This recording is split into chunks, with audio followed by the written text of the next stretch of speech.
Hey there guys, Dark Hunter, welcome back for more Please Be Happy. I was planning to only record 2 episodes tonight, but I was like, I can do a third. I don't know why I said that, that doesn't mean anything to you guys. This will go up whenever I upload it, it's not like it's all going up on the same day. But yeah. I looked around a little bit on their website, found out that this company has made a couple visual novels, and I'm like, gosh darn it. I was planning for Fate Stay Night to be the only visual novel that we read.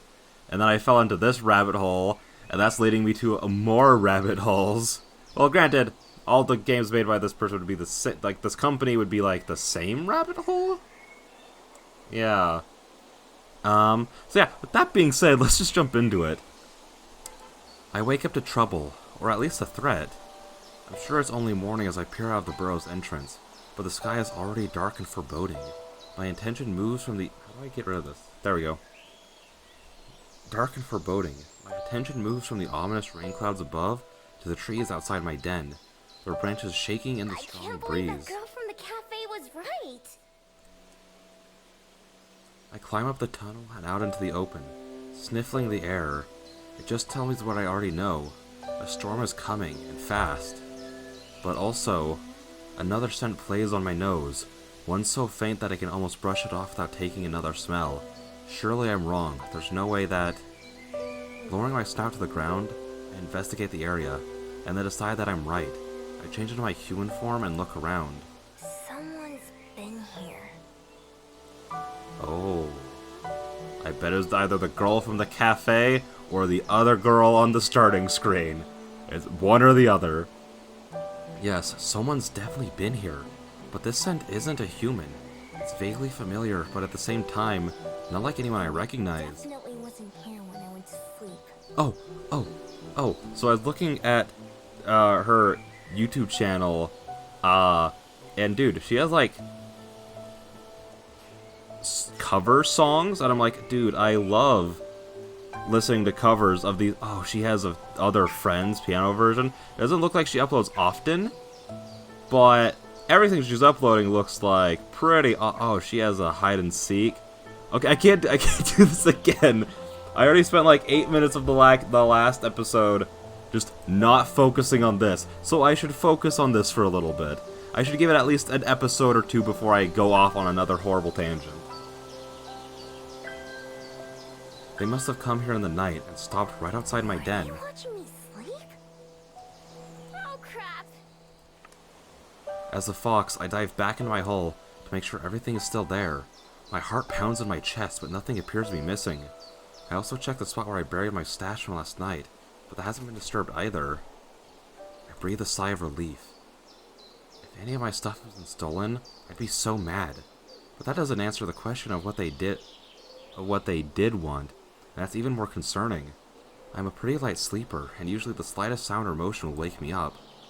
So if someone was able to sneak up on me, even I have to be impressed. Impressed and a little bit worried.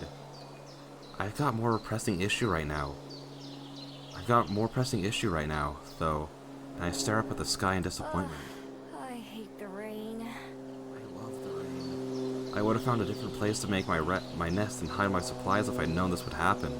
Instead, both burrows will probably just be piles of mud by the end of the day. I should have found a place with a roof after all. I filled my pockets with my most important possessions and some of the food I grabbed last night. Everything else I wrap as tightly in the plastic bags as I can and bury them in my den. Hopefully I can find somewhere fast and move everything else over before it gets ruined. An abandoned house would be perfect, or some other place where I'd be able to hide. After finishing packing up, I'm just about to get going when a loud flapping sound overhead catches my attention. I expect it to be a bird, but yet instead it's another bat. No, I mean, I don't really see any white on her, so it can't be can it be the cafe girl? I don't know. Also, I don't like the detail of, like, the pink on this. That looks so gross to me. Yeah. The one is even bigger than the one I saw last night. Oh, if it's different, then it can't be the same one. Its wings are way longer and noisier. I can even hear it squeaking something as it flies past. Some people say bats and foxes are similar. I don't see it. It depends on the bat. Some of them look like just dogs with wings. Others look like nightmare fuel. I watch it fly around for a little while before it takes off towards the city. Maybe it knows somewhere to stay. Guess I'll follow it for now. A couple times it disappears between the trees or just too far ahead, but I always manage to catch back up. Eventually we're out of the woods and back into civilization, where a car whizzes right past me. There's a sidewalk here and other people walking around. Most of them look up to the sky nervously, though, and everyone seems to be in a hurry. I'm not the only one looking to get away from the rain. Bro, just give me an umbrella and I'm fine. I love going on walks or drives in the rain. It's like my favorite thing. More people seem to be going in the direction I was headed than anywhere else, so I stick to that. By now my winged guide is almost out of sight again. Just a little black speck in the sky flying into the distance. Farther up this road, there's a slope that leads to a big, fancy-looking building. It doesn't look like a shop or a restaurant, at least not one that I've ever seen. But there are so many people going in and out that it has to be open to the public. That's good enough for me. It'll give me somewhere dry to spend some time. Maybe I can learn something useful. Plus, places like this usually have plenty of valuables inside. If I'm lucky, I might be able to find something to fund my next few days. Ah, no! After all, the bigger the target, the less likely I are to know something's missing. The sturdy oak door isn't as heavy as it looks, a firm push being enough to heave it open. Gingerly stepping inside and out of the rain, I'm greeted by books. Lots of books. I don't know why I said it like that, like lots of books. Books on shelves, books on tables, books on the floor, books everywhere. The place even smells of a musty old paper, and the dozen or so people inside are mostly leafing through pages in the aisles. The odd silence about the building is striking, given how many are around. It doesn't look like a shop, so I assume this must be a library. I've heard of them, but I've never been in one. No point, since I can't read it all. But it's warm and cozy and very dry, so it'll do just fine. There's a desk near the entrance with a computer on it, that I would assume would be where I check in. It's unattended, which is good for me. I take a seat in an empty chair nearby, and sit back just to observe for a bit. There are plenty of people, but it's not too busy. Lots of empty, unwatched spaces. Most folks seem to be here alone, or in small groups that keep to themselves. There's not... Oh, I took melatonin right before I started this, and it's hitting me a lot faster than I was expecting. There's not much conversation going on, and what there is all whispered. Nobody gives me a second glance, which is a good sign. It means I'm probably not breaking any rules just by being here. Behind the desk, there's a hallway leading deeper into the building, and I peek around the corner to see what's back there. All I can see are some shut doors and at the very back, a staircase. After glancing around to make sure no one's watching, I sneak down the hall and try a couple of the doors. All of them are locked. I could probably pick them if I wanted to. No sense trying to do that now, though. Is there anything more valuable around? An antique clock or a vase would be perfect. Sadly, it's almost all books. Books and small trinkets that look pretty worthless. Not even worth the trouble of stealing. At least it's got a roof. I do spot a couple promising items, like a set of old coins, and memorize their locations. I wander back to the main area where I came in. Outside, it hasn't started raining yet, but it's only a matter of time. The wind is loud and gusty, and even opening the door is enough to make me shiver. If nothing else, I can probably wait out the rain here. But my poor abandoned snacks back at the den. What a waste. Can't do anything about it now, though. I should keep looking around. I move slowly through the area, never going beyond what seems to be the public area. I pretend to inspect a few books, taking them off the shelves and flipping through the pages. I'm actually mapping out the place in my head. Doors, windows, and potential places to hide. Things like that. Most of the time, this kind of info is unnecessary. It's been at least a few decades since I've had to make a dramatic escape from anywhere. At this point, plotting escape route is just habit. Overall, I like what I'm seeing. Even with the locked doors and off-limit hallways, there are a lot of nooks and crannies that would make good hiding spots, especially as a fox. From the thick dust that coats a lot of these areas, I can tell they don't get a lot of visitors. If I'm careful, I might be able to go a whole week or more without being noticed, as long as I can get in and out of the building easily,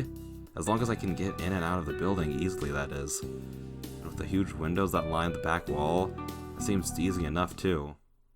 I weave around a couple shelves that are taller than I am, heading for the far back corner. I peer around the corner of the last aisle just to make sure I'm alone. But I'm not. Oh my gosh. She is so I saw her on the starting screen, but she is so cute. At a small table by the window sits a woman with a small book in her hand, resting against her fingers. She's perfectly still, but mouths the words on the page as she reads, like she's tasting them instead of just seeing them. Her expression has the distant look of someone way off in their own world, far away from this one. She looks so at peace that I think she must belong in that other world. She's beautiful and elegant in the same way as a painting, with the light of the window shining on her like a display. I duck back behind the bookshelf, pressing one hand on my racing heart.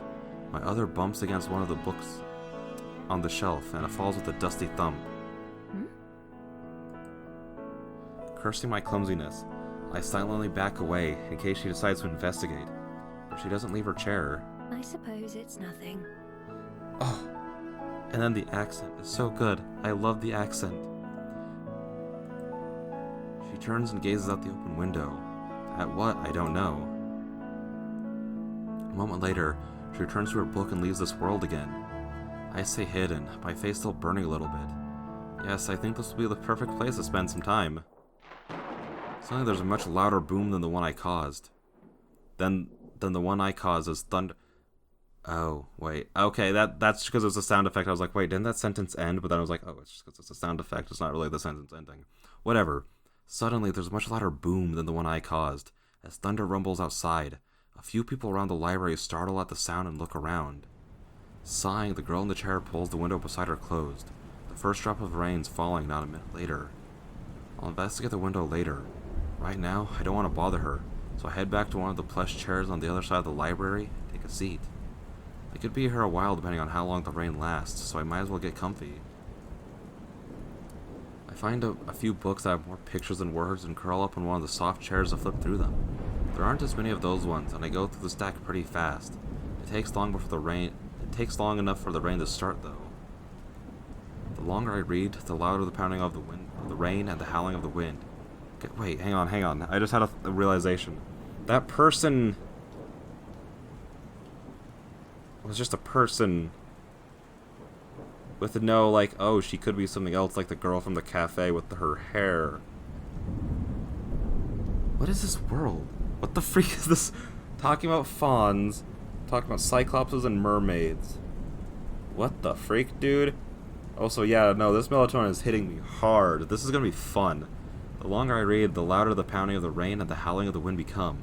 Guess it's not letting up anytime soon. I can't complain though, this library is pretty cozy, by my usual standards. It's warm and safe and nobody tells me to go away. I even have snacks. More than once I get up and walk around the library again, even though I've got most of it memorized by now. I take notes of things like a child's stuffed toy that's lying on the floor in one section, or the thin blanket that's stuck between a bookshelf and the wall. On my third or fourth trip around, I finally find something I've been looking for. In one of the far corners, totally opposite from where I saw the reading girl earlier, there's a single chair and a small table. On the wall nearby is a portrait. The painting itself is of a girl with light brown hair, but I barely pay any attention to that. What I'm interested in is the frame. It's lovely. It looks like it's made out of gold. It certainly shines like it. It's carved intricately into the shape of waves flowing up and down. It's gotta be worth something. Try not to pay attention to it as I make my way back to my table. There are too many other people around for me to be able to try and sneak it out. It's too big to fit under my jacket without being obvious. That just means I'll have to come back some other time. Maybe once this place is closed. The hours pass by and the storm continues. I'm kind of disappointed by losing a whole day, especially so soon after arriving, but it's not like I'm in any sort of hurt. No, I didn't mean to! I pat one of my pockets, feeling the familiar and reassuring weight of the paper scroll that's tucked away there. That scroll is the only thing close to a purpose that I have. It's not particularly urgent. Or at least, I don't have any way to deal with it faster. And should I end the episode there? I don't. The hard part with like these visual novels is like I want to end them at like good spots. Like I don't want to ever end them in the middle of a scene. But sometimes it calls for it. But I think we can go a little bit longer. I spend a long time reading. In quotations. It's almost afternoon when I go and check the windows again. The rough weather outside continues. At this rate, I'll be sleeping in a puddle of mud. Unless... A quick check shows that a lot of the other library patrons have left. It's not empty, but it's not nearly as full as earlier. Guess some of them decided it was worth braving the rain. Looking as nonchalant as I can, I get up from my seat and pretend to browse again, slowly moving through the shelves. The reading girl is gone now, although she's not what I was looking for. Sure, it wasn't. Instead, I picked up the dropped toy and the blanket that I spotted earlier. And then I head to one of the out-of-the-way hiding spots I picked out before. It's on the floor between a shelf and the wall, but has a bit of carpet to help make it softer. Even better, it's between two corner shelves, meaning that it's practically out of sight if you're not looking for it. I wriggle my way between the furniture and lie down, using the toy as a pillow and draping the blanket over me. I toss and turn a few times before finally settling down. Not bad at all.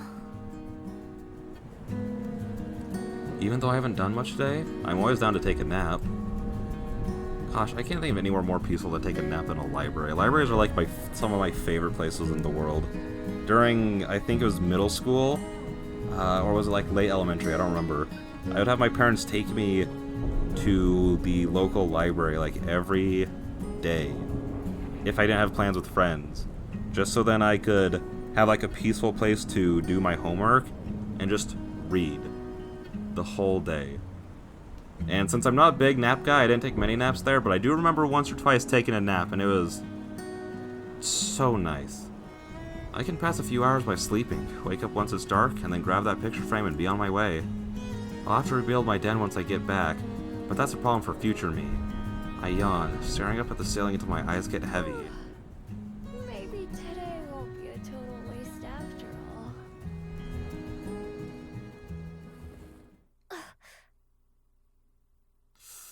Do I want to start it or not? I think just because of how tired I am, I actually want to be able to read the dialogue well.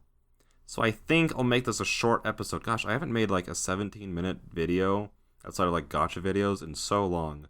This is so weird. All my videos are so long. I say as I watch a YouTuber who can like pretty consistently uploads like an hour to 3 hours video almost every day. So yeah. With that being said, yeah, I'm just enjoying this game more. I would love to be reading more of it right now, but again, I am just falling asleep. Usually the melatonin takes a little while to hit me, so I was like, yeah, I really want to do another episode, so let's do it. And then it just hit me like a truck. I don't know why. So yeah, with all that being said, I will see you guys in the next one. Bye-bye. I don't know why I made that so dramatic.